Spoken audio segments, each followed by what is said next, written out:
like comic books and other fun media that has to do with. I haven't used this in forever. Boom, thank you. All right. So happy early Earth Day. And how goes with Black Panther? So diversity, movies, and the Earth. First, Black Panther has made $1.3 billion. So that's super good. Why? Because when money talks, people listen. And Hollywood has to, at this point, put more diversity in the movies because this is what people want. And it's not even just what people want, it's how the media shapes our reality. So I'm going to talk really quick about cowboys, actually. So it's kind of a weird sidetrack, but how Hollywood has changed the idea of what a cowboy is, and nature, that relationship with nature, and how it relates to that with Black Panther. But first, props. Chadwick Boseman is a South Carolina native, so amazing sport. Yeah. So thank him for that, and I'm thankful for South Carolina for bringing him into our lives.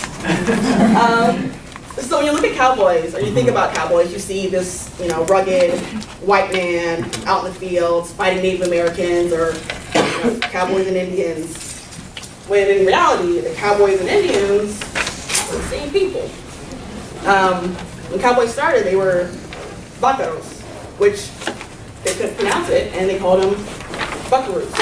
And that's where you get that word from. They were largely black, Native Mexican, and Native Americans who were out there taking care of the cattle, riding the horses, living out in the land, and Hollywood changed actually what our perception of what a cowboy is. And so this romanticized idea when largely it was a very diverse group of people, straight, black, white, queer, women, and everything. That's who a cowboy was. And so through Hollywood, it kind of just changed what our perception of it, and media changes our reality, basically. Cowboys are white men in our head now, because that's our reality, even though that wasn't actually the case. And so having these, this largely dark-skinned black cast in this Afro-futuristic movie will help change our reality as far as what is the future for other black people.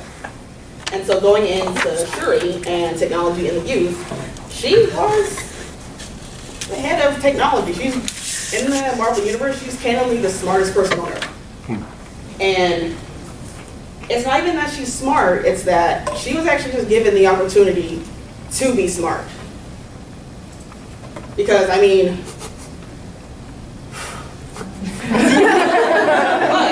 if he become king, he really did not want her as head of the technology in Wakanda.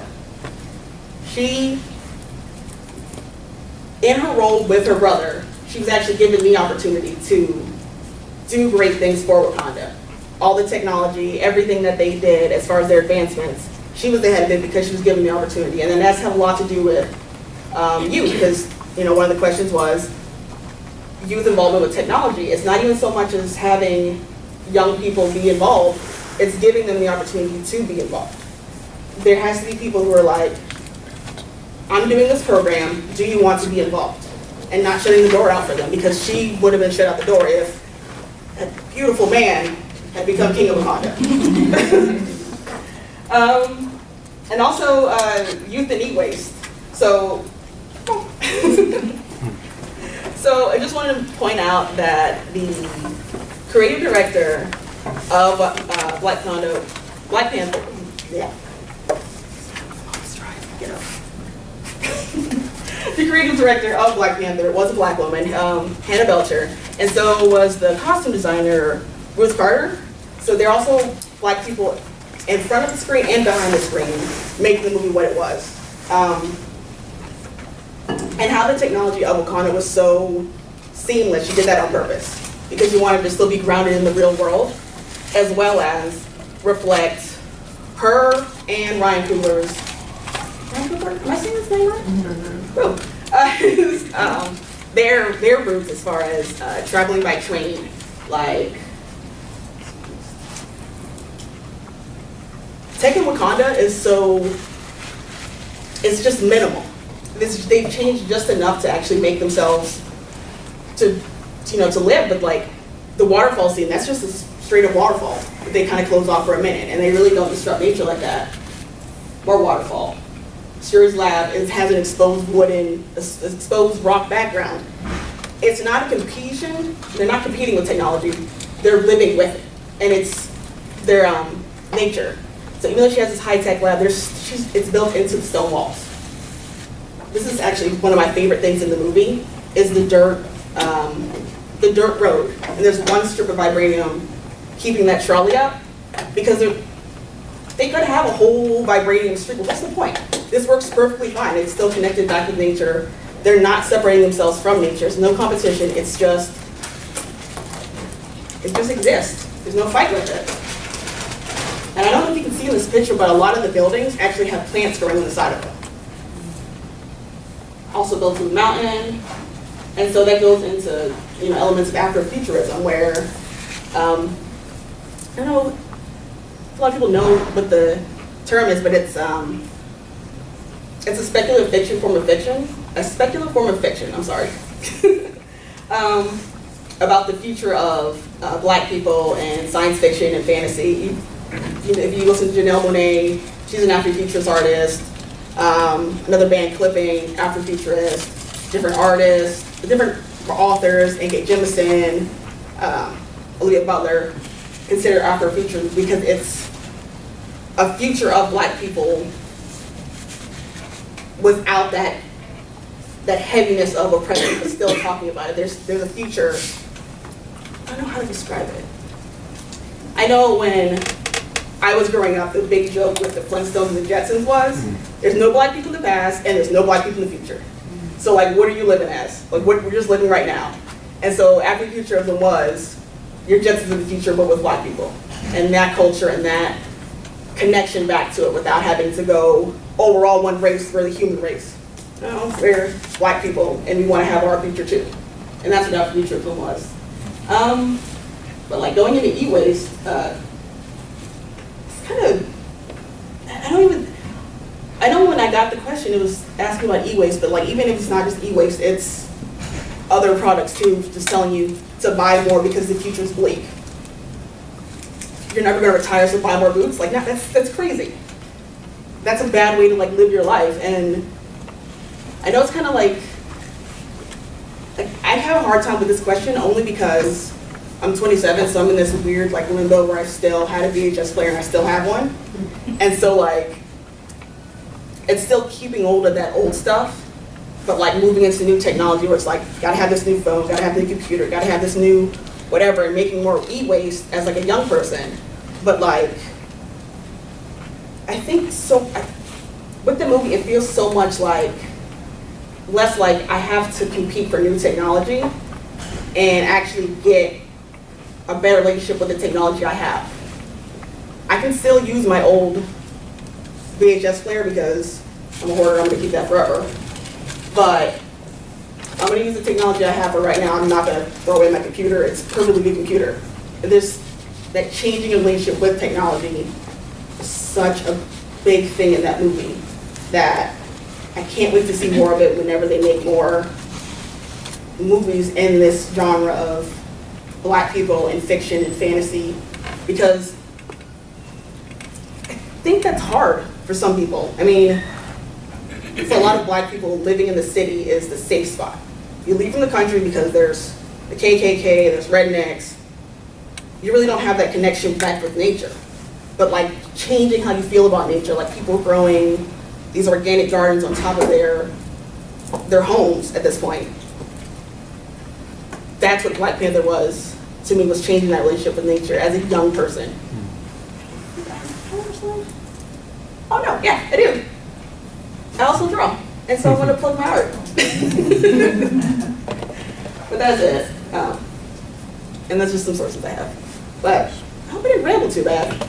You did good.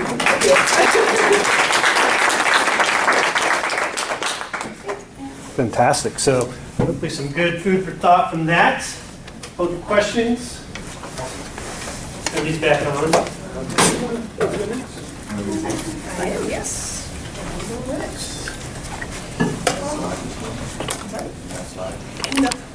Nope, just gonna talk a little bit. So these are just some reflections on sustainability, access, and the legacy of colonialism. The film Black Panther takes its audience to Oakland, California in 1992 to reveal what I contend is the central conflict of the storyline. Access to resources, natural and political, for people of color. We are introduced to a young King T'Chaka and his brother Njobu, who is led astray from the isolationist politics of Wakanda after experiencing the plight of Black Americans while he's there in Oakland. And it's through deconstructing this initial class of the Wakandan nobility that the film offers its viewers a critique of Black transnational politics, intergenerational conflict, and the imprint colonialism has left on the African continent, albeit a fictionalized one. The film gives us an entryway in which to intellectualize, through Afrofuturism, the Africa of our wildest dreams, an African nation untouched by European interlopers intent on stripping the land of precious resources, making spectacle of sacred objects and museums, and fueling a capitalist economy through forced labor. Indeed, there's been much conversation about Wakanda as an Afrotopia. What Africa would be presently, right, if not for the insidious trade in human flesh, right? If you follow social media, then you know that there was a hashtag, right, in Wakanda, and it went on, and it talked about, you know, how Wakanda reflects what Africa could be or could have been had there not been the transatlantic slave trade, right? So while these idealized notions of Marcus Garvey's Africa for the Africans are both exciting and alluring to the dispossessed, Ryan Coogler's film, like Garvey's essay, is not devoid of the real consequences of human flaws, fears, and the instinct to survive. We understand that Wakanda, in all its glory, is a result of an extraterrestrial event in which the element vibranium falls to the earth and infects the land, the flora, and the fauna of Wakanda. It is a natural process by which the land of Wakanda is enriched and the spiritual life of its people takes on new dimensions via Bast, the divinity, in the form of a panther. We also understand that the 5 villages that consolidate to form the nation of Wakanda is keenly aware of the pillage that has taken place at the hands of the British, the French, the Portuguese, the Dutch, etc., etc., etc., right? Not wanting to fall victim to the colonial impetus to conquer, Wakanda learns to hide in plain sight, avoiding interest in its borders and bounty from the outside world. By choosing to survive by any means necessary, however, Wakanda becomes guilty of its own type of patriot games. Under the guise of nationhood, Wakanda seizes control over a resource that rightly belongs to the earth and not just the inner sanctum of its borders. In choosing to restrict who can have access to and knowledge of vibranium, the Wakanda elite operate more like their colonial adversaries than perhaps they care to admit. The idea that one group can retain the rights to any natural resource moves against traditional African beliefs in which life, land, and spirit are intricately connected and respected. We would do well to think critically about the implications this has on our topic today, considering how race enters the discourse around Earth Day, access, and sustainable practices of consuming nature. Wakanda, in all of its wonders, is not above critique. We see this conflict between rights to the land and resources come to a head in the scene in which Njobu and T'Chaka engage in ideological battle. Njobu chooses to sell vibranium on the black market in what I believe is a misguided effort to try to balance the playing field for his diasporan kinfolk. T'Chaka wants to persecute him for treason and for placing the national security of Wakanda at risk. Which brother's mission is more noble? Njobu wants to use vibranium to empower communities of color against racial and social indignities. T'Chaka seeks to protect the resources from being exploited.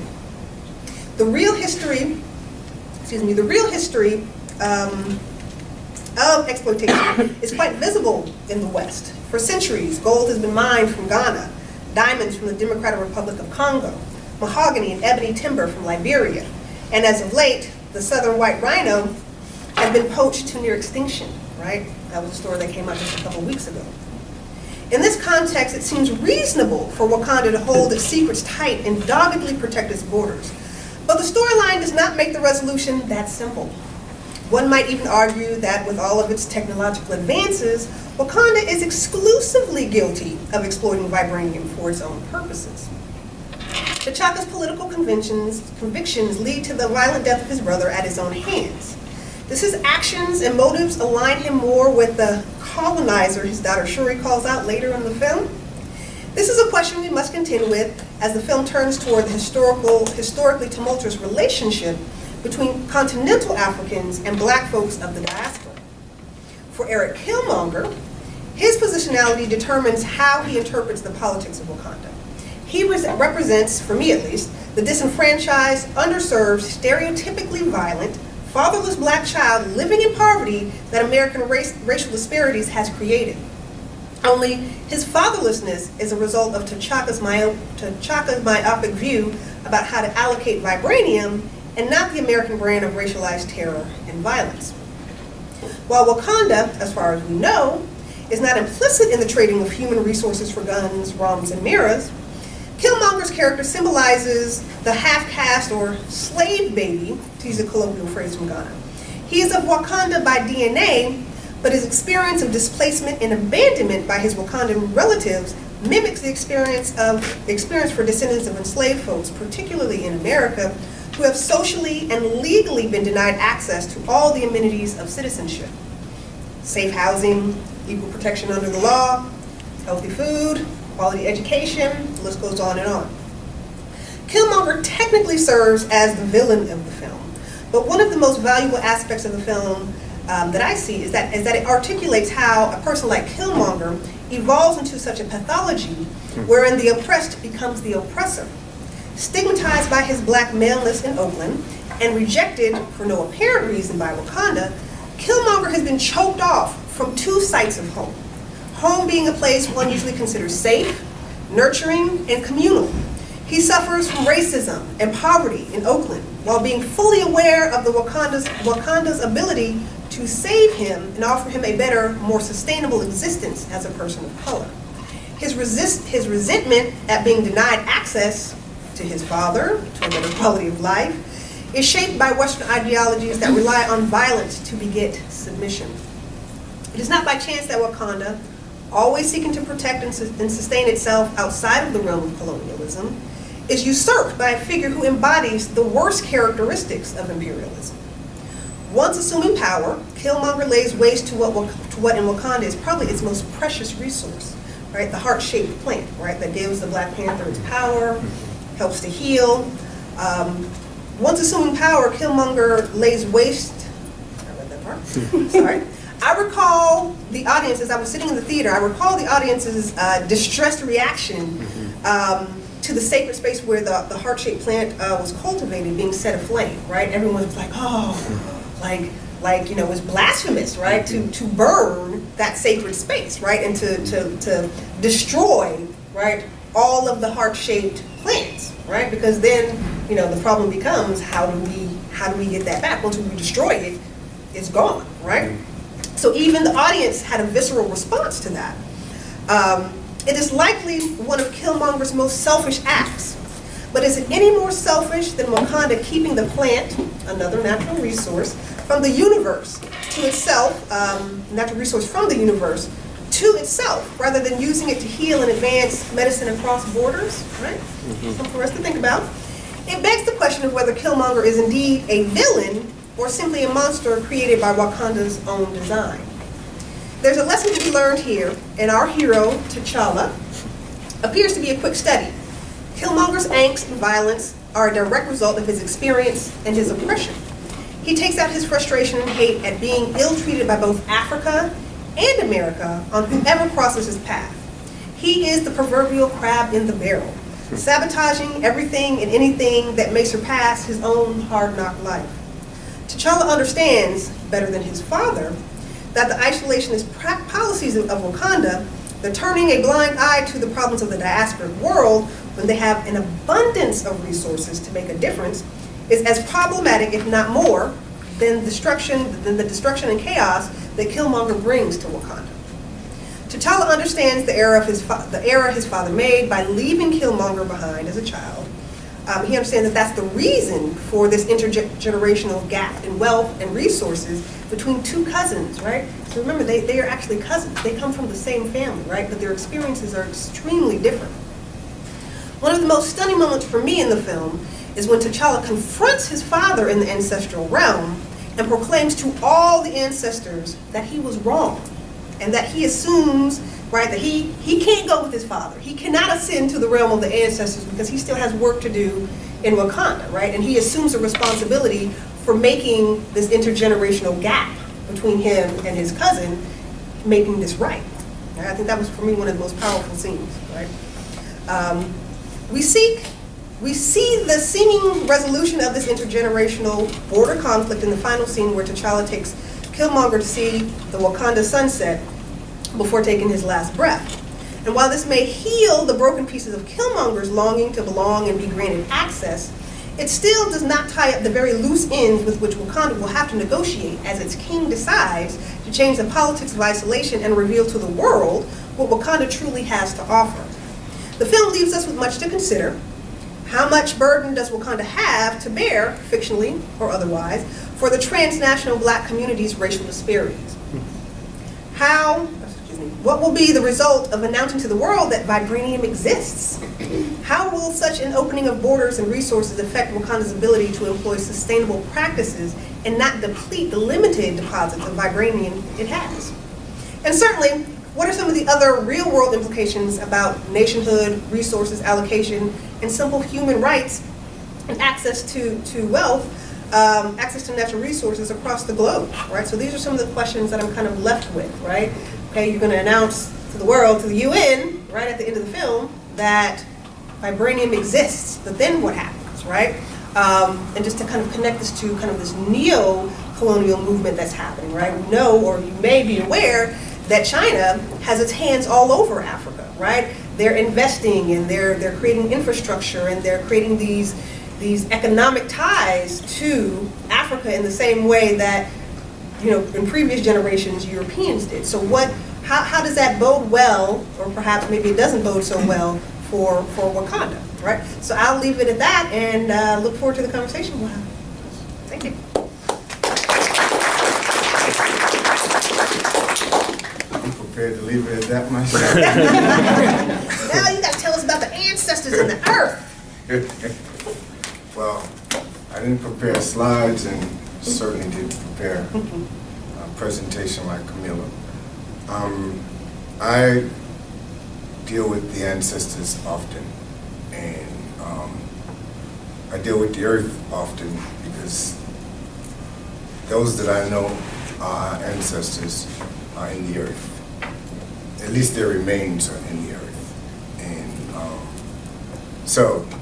but I also deal with the ancestors knowing that though their remains are in the earth, they're present and available to us here. And so oftentimes I'm called to pour libations to the ancestors. I'm called to, let me back up a little bit.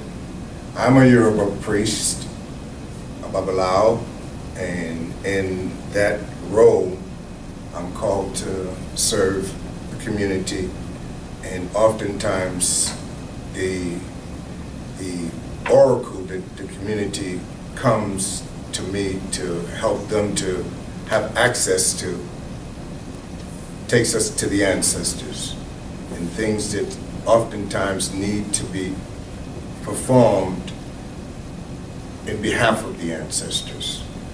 And so in Wakanda, we saw the ancestors present in different ways. One was when he had to return to the ancestors for wisdom. Okay? And the wisdom that he returned to the ancestors to receive had to be oracular, through oracles. Okay, and so for young people to begin to see in the movie Wakanda the ancestors as they were situated in that movie, their role, their power, their needing to be consulted for the leaders to advance. While that was fictional, it's real in an African context. In the world of traditionalists, which I am, we still seek access to the ancestors. We still go to the oracles to consult. Okay, so there was, I think you referenced Shuri's position as she was given the opportunity to have that position. While that may be what's apparent, that I think that what we don't see is before she was given that opportunity, the ancestors had to be consulted to see if she was the person that could in fact contain the power that she has, okay? Because in traditional Yoruba practices, okay, the herbs from the earth, sometimes earth, are all created into this composite that we call ashe. And when the ashe is applied to your head, which is where it goes, your ori, we call ori, it gives you power to perform certain tasks. Okay, so that the ashe is the particular kind of ashe that would go in your head, because there are different people with different heads who require different powers to fulfill their roles. Okay, so depending on what Orisha we call them, will guide your life, that's the composite of the herbs, the earth, and things that will be created into this formula that we call ashe, that will be placed in your head to give you the power to do what it is that you and Bob purpose to do. So Shuri, in my imagination, was not only given opportunity, she was given ashe to be able to access the kind of knowledge that she needed to have. Because when we get ashe placed in our head, with that comes the knowledge that with ashe you can do anything. All things are accomplishable, but not without constant access and relationship with your ancestors. So the oracle that we most rely on is called Ifa. And when we look at Africa and when we look at African traditions, what we fail to see and understand that these traditions have been and are today considered African science. African science. And what we saw evident in much of Wakanda was science, but not African science as we know it. We know that science existed in what we call ancient Africa. We like to bring that forward. The science that existed in Egypt, and other ancient places in Africa, but not talk about how that science exists today. Ifa is a science. It's a technology that informs us. And we like to say that Ifa knows yesterday, Ifa knows today, Ifa knows tomorrow. So our connection to the past and the present is should I say, granted to us, to our access to Ifa. And when I was, there are several different societies in Yoruba communities, and one of them is the Ogboni Society. The Ogboni Society is the society that takes care of the earth and understand that the ancestors live in the earth. And then it's a secret society. And one of the things that you have to do to be initiated into this society is you have to eat the earth. You have to digest the earth. So if you're eating and ingesting this earth that will imbue you with access to the ancestors, it would make sense that you appreciate the value of that earth that you're going to ingest to have access to these ancestors. So, there's one other. And, those of us who grow up in the USA, many are taught from a very early age to detach themselves from the ancestors. The ancestors are created as spooky. They're created as ghosts. They're created as this thing that you never want to see. Young people don't go to cemeteries for the same reason, because they're haunted by the notion that that's a place that you fear. So when you create that kind of fear, that barrier between people and their ancestors, you create a vacuum. So I think that Wakanda, with the things that Camilla pointed out, it has shortcomings and certainly needs to be critiqued.